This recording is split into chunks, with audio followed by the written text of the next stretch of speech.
Video ini dibuat atas tujuan berkongsi ilmu semata-mata. Ia tidak dibuat untuk menghina atau menjatuhkan kredibiliti mana-mana pihak, organisasi atau jabatan.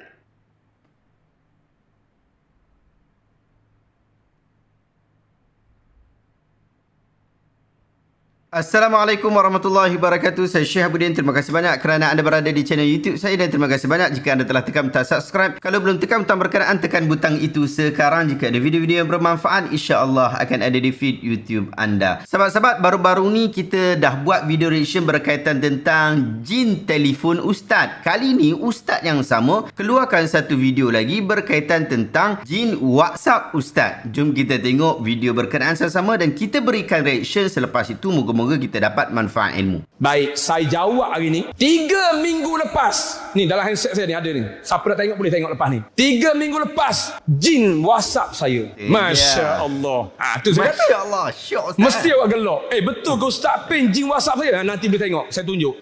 Saya selesai rawat seorang anggota polis. Ni saya boleh sebut umum lah. Jangan tanya pula polis mana, susah lagi. Saya kena jaga juga. 2 minggu lepas, kata silap saya lah. 2 minggu ke 3 minggu lepas, dekat pondok saya. Saya rawat seorang anggota polis. Selesai saya rawat anggota polis ni, dia balik. Dia tak boleh bawa kereta dah. Dia dah letih, lembek. Orang Terengganu kata lembek, letih. Dah lunyai.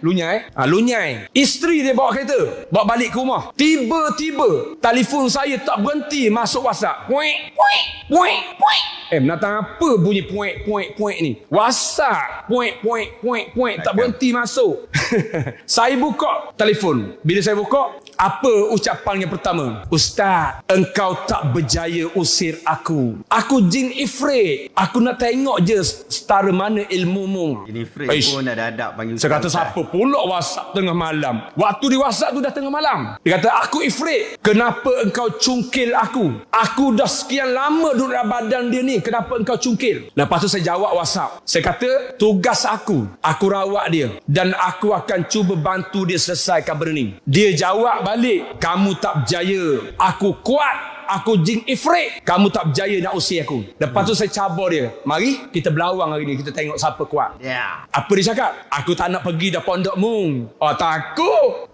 Aku tak nak pergi dah pondokmu, dia cakap. Saya WhatsApp lagi. Saya kata, takutlah kamu pada Allah. Takutlah kamu seksa api neraka jahanam Allah. Takutlah kamu pada hari kiamat, hari pembalasan. Bila saya ugut dengan takut pada Allah, dia diam. Dia diam. Yang peliknya, nak bagi tahu, tuan-tuan, muslim-muslimat, jin ni dia type WhatsApp, kita hantar 1, dia hantar 5. Laju tangan dia tu. Kita baru hantar jawab 1, dia dah 5 sampai. Piung, puik. Hoish, laju dia jawab. Tapi sombongnya dia tetap sombong. Dia kata aku tak takut. Aku tahu Quran. Apa yang kau baca aku tahu. Siap dia cakap apa? Tanganmu tu aku rasa sakit sikit. Aduh. Sedap dia tu. Tanganmu tu aku rasa sikit macam pisau je. Saya kata marilah aku nak bakar dengan api. Dia tak nak mari. Ni yang berlaku 2 minggu 3 minggu lepas. Saya sendiri lalu ni. Keesokannya saya WhatsApp balik nombor polis tu. Terkejut polis tu. Apa dia cakap? Demi Allah Ustaz, bukan saya yang WhatsApp. Ustaz, saya tak pegang telefon pun. Saya balik semalam, saya dah letih, kepenatan merawat. Telefon tu saya letak atas meja, biar gitu je. Polis ni rasa bersalah. Sebab apa? Dia buka telefon dia. Jin tu guna telefon dia, dia WhatsApp pada saya. Masya Allah. Dia minta maaf dengan saya bertubi-tubi. Minta maaf Ustaz, bukan saya Ustaz. Dia minta maaf dengan saya. Saya cakap pada dia, tak apa, saya faham. Ni nak bagi tahu, semakin canggih zaman, semakin canggih kita hidup, begitulah dalam kehidupan sihir santau. Dia pun canggih juga. Dia boleh guna telefon. Itu contoh satu yang saya nak sebut. Okey, baik. Alhamdulillah kita telah tengok video ni. Moga-moga kita dapat manfaat daripada video ni. Jom kita berikan reaction berkaitan tentang isu ni. Ustaz ini kata, macam biasa saya tak pernah check background ustaz ni siapa. Saya pun tak pernah kenal dia. Cuma saya ada berikan reaction sebelum ni. Dan tiada keperluan untuk kita nak pergi tahu tentang susuk tubuh ustaz ni. Kerana kritikan kita bukan merujuk kepada individu. Tetapi kepada kenyataan yang dikeluarkan oleh ustaz ini secara terbuka dan dan ia telah menjadi viral. 3 minggu lepas jin WhatsApp dia. Jadi bila bagi sebut tajuk macam tu, dia nampak gempak. Sebab tujuannya boleh jadi nak bagi viral dan orang yang mendengar sama ada di masjid ataupun di surau, dia jadi syok dengar ceramah ustaz ni sampai tak mengantuk lah. Biasa macam tu lah sebab dia. Kalau ustaz, sebab tu lah dia sebut macam tu. Kalau ustaz ni dia pergi sebut, dia kata saya dapat WhatsApp daripada seorang anggota polis. Ketika dia mesej itu, sebenarnya dia sedang dalam keadaan dirasuk oleh jin. Mungkin okey lah, tapi tajuk tu mungkin tak best. Sebab bunyi dia tak gempak, tak best, tak nampak menarik, nampak biasa saja. Tu lame. Tapi kalau kita bagi kata jin mesej saya, baru dia nampak ganas, baru nampak gempak, baru nampak yang ustaz ni bagus, hebat. Sahabat-sahabat, pertama, kuliah di masjid dan surau ni pastikanlah ia bermanfaat. Tadilah sebelum kita bagi kuliah, bimbang nanti kita goreng banyak sangat sehingga kita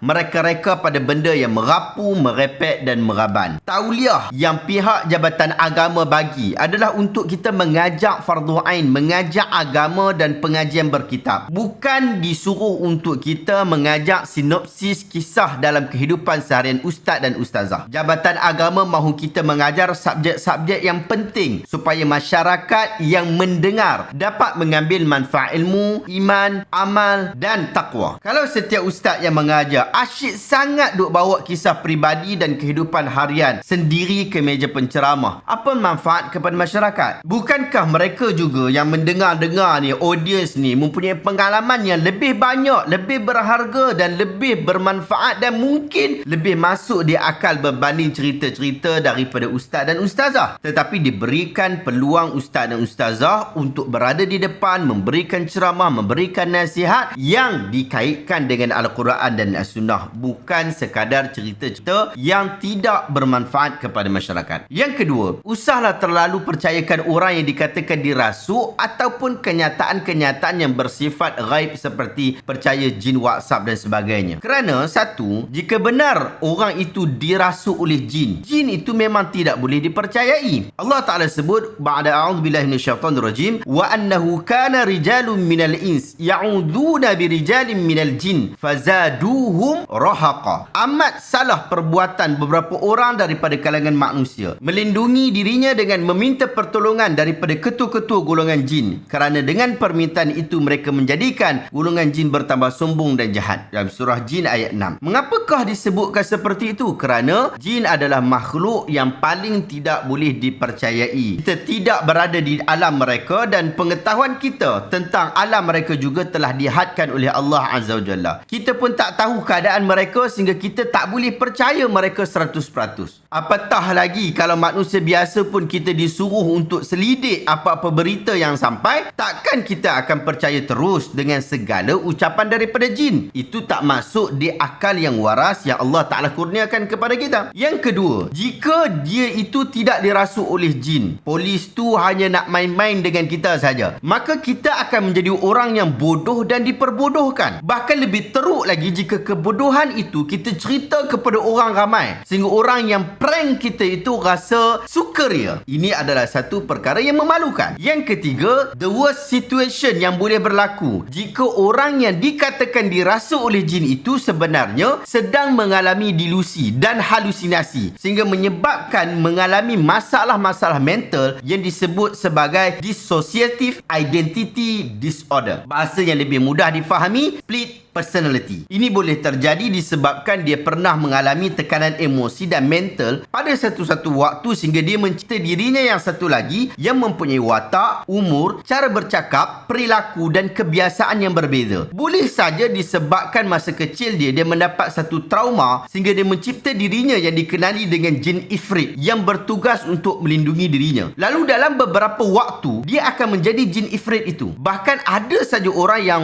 mengalami masalah ini menjadi lebih teruk daripada tu. Dia rasa diri dia haiwan ataupun dia telah mencipta satu personality baru haiwan. Ada yang jadi kucing pun dalam diri dia. Orang yang mengalami split personality ini seringkali tidak tahu yang dia ada masalah berkenaan. Dia kelihatan normal saja, tak ada masalah apa-apa. Dia mungkin bekerja dengan kerja-kerja tertentu. Dia mungkin hanya akan rasa letih, sakit kepala, amnesia dan merasakan masanya banyak terbuang. Dan inilah simptom simptom yang sama dirasakan oleh orang yang kononnya dirasuk oleh jin dan syaitan. Dan kes yang sama juga disebutkan oleh ustaz ini, apabila polis itu siap dia sumpah dengan nama Allah lagi yang dia tak mesej. Orang seperti ini sepatutnya tidak dibawa bertemu dengan ustaz, kerana ustaz hanya akan menyebabkan penyakit ini lebih teruk, lebih mengeruhkan keadaan. Tetapi dia perlu bertemu dengan pakar-pakar psikiatri yang ada di kebanyakan klinik-klinik kesihatan. Mereka ini lebih pandai dan mereka ini lebih patut menguruskan hal ini. Sahabat-sahabat, alang-alang kita sebut tentang isu jin WhatsApp ustaz ni, saya juga nak sebut tentang pandangan yang saya pilih dalam isu rasukan. Saya berpandangan bahawa jin tak boleh merasuk manusia. Jika awak nampak ada orang macam kena kerasukan jin, anda cepat-cepat bawa pergi hospital untuk dapatkan rawatan daripada psikiatri.